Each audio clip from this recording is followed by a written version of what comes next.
that is how things are getting in and out of the attic and wreaking havoc. And there was one such case that supposedly happened in 1978.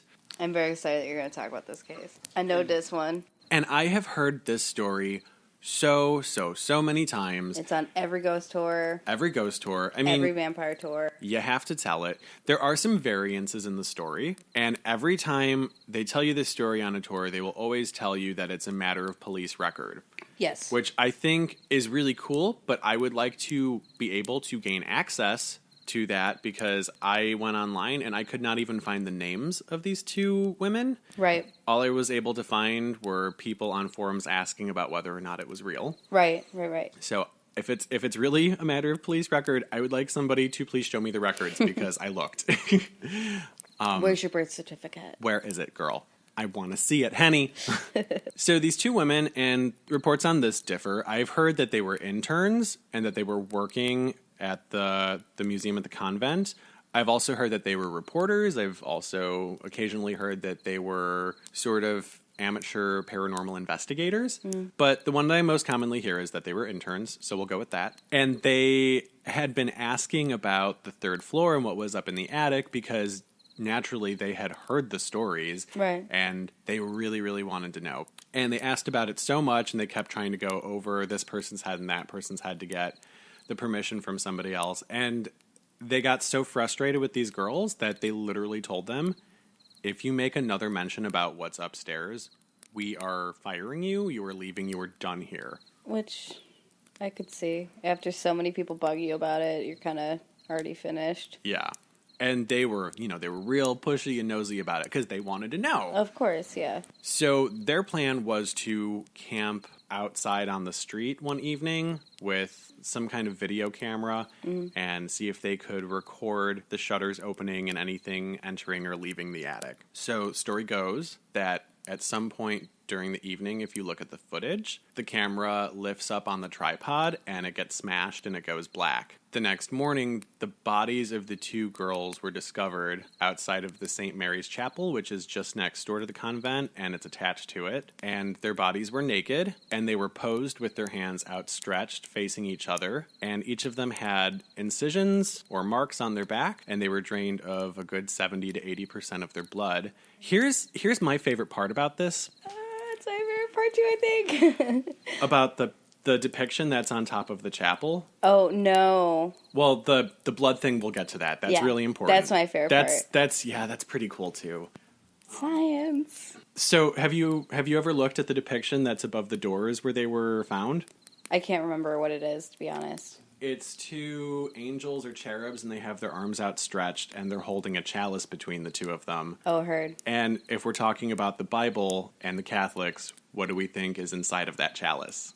The blood. It's blood. Of the Christo. Yeah. So they were posed like the two angels, and they had been drained of their blood, which, Whitney, would you like to explain to people why that's not something really doable through a small incision on your shoulder? To desanguinate a body, period. She's really excited, guys. I know, I really am, because it makes me feel... I think I talked to Greg about this yesterday. Whitney has to know this stuff for a reason, for work. I'm not a medical person, but I like medical stuff, and it does help my work. But here's the thing. So in order to desanguinate a body to that level, there has to be machinery involved. You have to have multiple points of entry and basically a pump to pull that out. And even at that point in time, it's very rare to get that amount of blood out without replacing it with some other liquid, because your musculature, your fats, and other organs hold a copious amount of blood in their ventricles and vascular tissue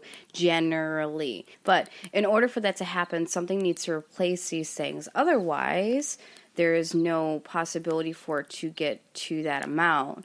I've heard it's been upwards of 80. I've also heard anywhere between 70 and 80. Obviously, things bounce back and forth, but for the blood to be removed in this way through a small incision, there would have to be machinery involved. At this time, they did not have the capabilities to do that without replacing it with other liquids like embalming fluid or any of the other things that could be placed into your body, saline or anything like that. And that's why it's so So it's so interesting because you can get stuff out of a small incision. It just would require machinery. And even if you were to completely gash open somebody in, like, let's say the femoral artery or any of your arteries where it would pump the blood through until your heart stopped beating, there is no possibility that amount of blood can happen at all naturally. Yeah. And after your body loses a certain amount of blood, doesn't it kind of start to seize up and try to hold on to it? Yes. So it does like let's take sponges, right? Yeah. So no matter how much you squeeze a sponge until it's dried out later, it will still retain moisture in it because that's what it's meant to do. Your body does the same thing. So it holds onto the blood like water. If you were on a tour, they would have to explain this to you anyway. God, and you guys don't even have to pay for this tour. Like, we're offering this tour for free. For free. For free. I have a really, really cool thing to add to this. Yes. So there was a tour guide who I was talking to, because I don't know what it is. I've had really good experiences. I buddy up with them, and I know I've been doing them for years, and like I've heard the shit a million times, but I just love it. Yeah. And I always end up kind of like buddying up and talking to our tour guides. And the one guy was telling me as we were walking away from the convent, and I was like, I love that story, that's great. And he was like, no, you know what's really great is a couple years back, I had this big burly guy on the tour with his wife, and you could tell it was the wife that wanted to do it. Of course. The guy the whole time was very just like, ugh. Like he just didn't want to be there, and this is stupid, right? But there's so many tours that you can go on that you can bring alcohol with you, suck it up, drink a beer. You literally stop at a bar halfway through, and you should probably start the tour with a drink in your hand, Well, normally you would, because normally they end up outside of a bar to begin with. Always. They, get a drink before you start, you get a drink halfway through when you make the stop, and then they end near a bar. Yeah. Yeah. Easy peasy. But he was telling me, he's like, so this guy just really thought that it was all a bunch of bullshit. And that's probably because he was a cop somewhere on the East Coast. But after we had left the convent and I told the story about the incision on the girl's back and the blood loss, he went white as a ghost. And he came running after me as we were walking away, and he said, I've seen that. That's amazing. I have goosebumps. I have goosebumps. I like how both of us had mutual goosebumps. That's really fun. Maybe we have folie à deux. Maybe. Do you feel a little bit nutsy right now? Fun stuff. That's really cool. Because I said the Casket Girls were kind of the beginning of where a lot of these vampire stories came from, I thought it would be fun to now include some other vampire stories that pop up throughout the city and are perplexing and really interesting. Right, because they have a huge culture exactly. of vampire. And I can't even possibly cover all of them. I'm just going to try to talk about and highlight some of the big ones. Yeah. The first one is the Carter brothers, John and Wayne Carter. Do you know about this one? I don't think so. So this happens in the early 1930s. The Carter brothers were living in what people would have considered then to be a nicer apartment, and they were living a very normal lifestyle. The brothers made their living in New Orleans by working on the docks, and they would handle all of the fresh seafood that came off of the boats. And one morning in 1932, a young girl who was covered in blood with her wrist slit had wandered out into what is now St. Anne Street, and she was rushed by authorities to the nearest hospital, where upon further examination, it became apparent that while her wrists had been cut, it was not done with the intent to kill her. Rather, it was done to drain the blood slowly from her body over a period of time, as she had a lot of other cuts on her as well. The girl then told authorities that the Carter brothers were vampires who had tied her up and kept her for days and would feed on her every single night. After hearing what the girl described, police rushed to the house and broke in. When they arrived, it initially appeared that nobody was home and that everything was very normal. But when they went upstairs and continued their investigation, they found 15 more bodies. Yep. Scattered about the room, each with similar cuts on their bodies and wrists. And then they also found chemicals for dissolving bodies and some half-disintegrated corpses in the bathtub. And they were able to deduce that the men had been dissolving what they could of their victims and dumping the remains in the river when they would go to work. While many were pronounced dead at the scene, there were actually 3 survivors, 4 if you include the young girl. Because the Carter brothers were not home yet, the police had decided to set a trap for them and they stationed some of the department's biggest officers to ensure that they would have an easy arrest and be able to overpower them. I remember the story now. Yes.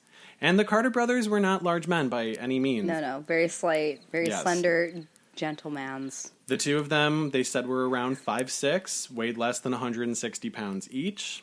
Yet somehow the two of them were able to overtake all of the police officers, rendering 4 of them unconscious before leaping from the top floor balcony and gracefully landing on the street below, where the two of them hit the ground running and took off at what is said to be an inhuman speed.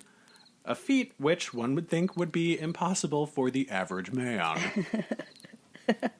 I mean, theories that have been posed on this for logic standings, that they may have been in a blood play, which is a thing, and, like, no yuck on yums. I'm not yelling at anyone because I don't care what you do in your bedroom as long as it's not murder or don't rape. kidnap and kill people, you know. Yeah, but the logic standpoint behind it has been that they were obviously people that were working in the fish market, which means that they could have been very lean, strong, and or quote-unquote scrappy, whereas they're really good at fighting, and or they could wiggle out of a fight pretty easily and dip out because they would have been more lean because of their general size.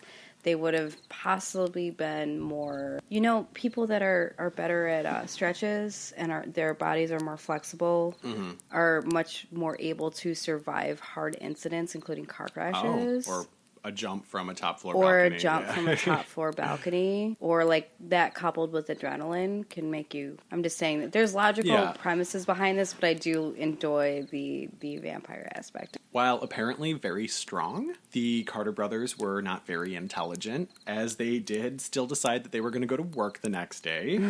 And upon arrival, police surrounded them and arrested them. This time, the two brothers were compliant. But that's just work ethic, Ty. Exactly. And a few days later, they were found guilty of murder, and they were hanged in the town square. As talk of the two men being vampires spread throughout the city, locals demanded that their bodies be exhumed and examined. But when their crypts were opened, after only a few weeks, they were found to be empty. It is said that the two brothers never truly died, but went on to another city where they could continue feeding on people.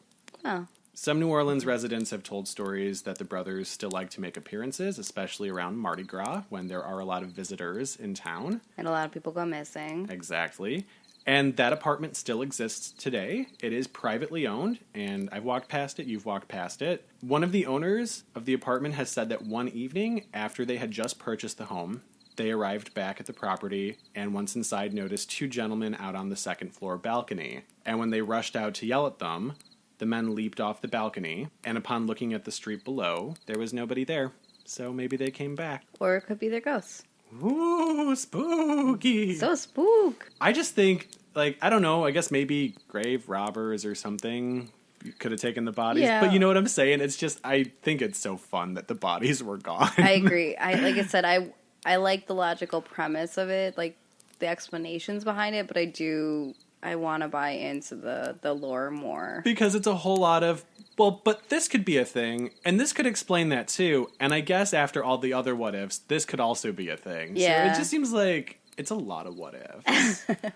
So the next thing that I want to talk about is Count Jacques Saint-Germain. I like Saint-Germain, which I thought I wasn't going to like it, and then out of nowhere, you get old and you like Saint-Germain out of nowhere. You like Saint-Germain.